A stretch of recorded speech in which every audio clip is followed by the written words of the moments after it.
네, 비가 그치고 나서 체감 온도가 정말 많이 떨어져 있는데요. 이렇게 갑자기 날씨가 추워지게 되면은 면역력이 떨어지면서 발생하기 쉬운 병들이 있습니다. 네, 그 중에 하나가 바로 대상포진인데요. 모은희 기자 나와 있습니다. 네. 이 대상포진에 걸리면 통증이 뭐 그렇게 심하다면서요? 네, 대상포진은 진짜 겪어보지 않으면 그 고통을 모를 거예요. 저도 25살에 걸려본 적이 있는데요. 네, KBS 기자 초년병 때 걸렸는데 잠을 못 자고 긴장을 많이 하니까 생기더라고요. 네. 근데 진짜 등이 칼로 찌르는 것처럼 너무너무 쑤시고 정말 아파요. 겪어보지 않은 사람은 모르나 봐요. 네, 그 혹자는 출산과 맞먹는 고통이다. 또 얼굴에 번개가 치는 것 같다. 이런 표현도 하던데요. 문제는 이걸 서둘러서 치료하지 않으면 후유증이 꽤나 크다는 겁니다. 네. 대상포진을 앓았던 부위가 마비될 수 있고요. 신경통도 생길 수 있고요. 좀 피곤하다 싶으면 재발할 수도 있거든요. 어르신들은 추운 날씨에 기력이 떨어질 때 더 잘 생길 수 있으니까 주의하시고요. 대상포진의 진단과 예방법 알아봅니다. 찬바람이 불고 면역력이 떨어진 틈을 타서 생기기 쉬운 통증의 왕, 바로 대상포진인데요. 되게 아프고 걸리면 간지럽고 많이 힘든 병이라고 알고 있어요. 물집이 생기고 또 많이 가려워서 굉장히 힘들어 보이더라고요. 발병하면 통증과 함께 피부에 붉은 발진이 생기는 것이 특징인데요. 왜 생기는 걸까요? 수두바이러스가 우리 신경계통에 잠복해 있다가 우리 몸이 면역력이 떨어지게 되면 이런 수두바이러스가 다시 이렇게 통증과 수포를 일으키는 질환을 대상포진이라고 얘기를 합니다. 어릴 때 걸렸던 수두바이러스가 잠복해 있다가 면역력이 떨어질 때 신경절을 따라 생기는 것이 대상포진인데요. 특정 부위가 아닌 온 몸에 생길 수 있습니다.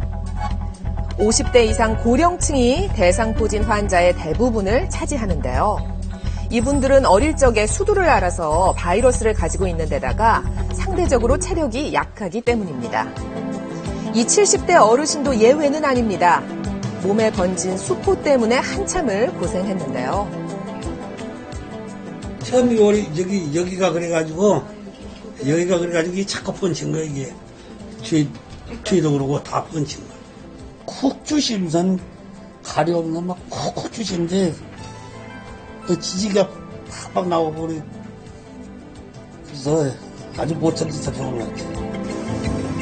대상포진은 물집이 막 잡히는 초기에 치료하는 것이 좋습니다. 진물이 터지기 전에 얼른 병원 진단 받으세요. 이 60대 여성은 한 번 알아 방심하고 있던 대상포진이 다시 재발했는데요. 제가 이제 컨디션이 안 좋고 좀 이렇게 스트레스를 받는다든지 잠을 못 자든다든지 밤에 그러면 또 그런 통증이 오는 거예요. 발병한 지 72시간이 지나면 여러 합병증의 발생률이 높아지는 대상포진. 병의 초기엔 구분이 쉽지 않습니다. 대표적인 초기 증상은 바로 통증, 으슬으슬한 몸살 감기와도 비슷하고요. 신경을 따라 통증이 나타나는 증상이 디스크와도 비슷해서 착각하기 쉽습니다. 하지만 통증이 생긴 지 2, 3일 후 수포가 몸 한쪽에 띠를 이루며 생긴다면 대상포진으로 볼 수 있습니다.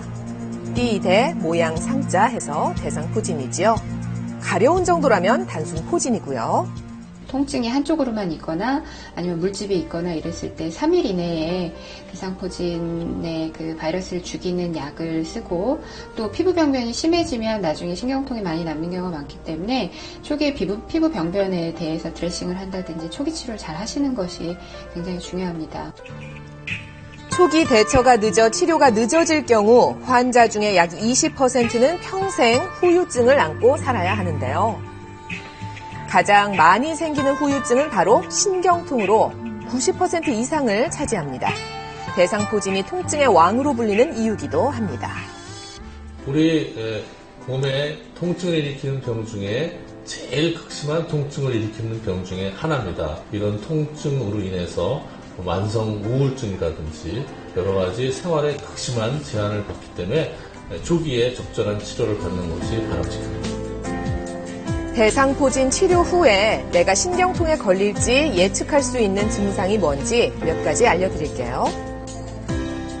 신경통은 대상포진이 걸리고 나서 3개월 후에도 계속 통증이 남아있는 경우를 말하는데, 이제 처음에 피부 병변이 심할수록, 그러니까 물집이나 딱지가 심하게 앉거나 이런 분일수록, 그리고 연령이 70대, 80대 이렇게 고령일수록 대상포진은 신경통에 걸릴 위험이 높고요. 나이 든 사람뿐만 아니라 젊은 사람들도 방심할 수 없는 대상포진. 아직 20대인 이 환자는 올해 초에 대상포진에 걸렸는데요. 그 후유증으로 얼굴 한쪽이 굳어지는 안면마비가 생겼습니다.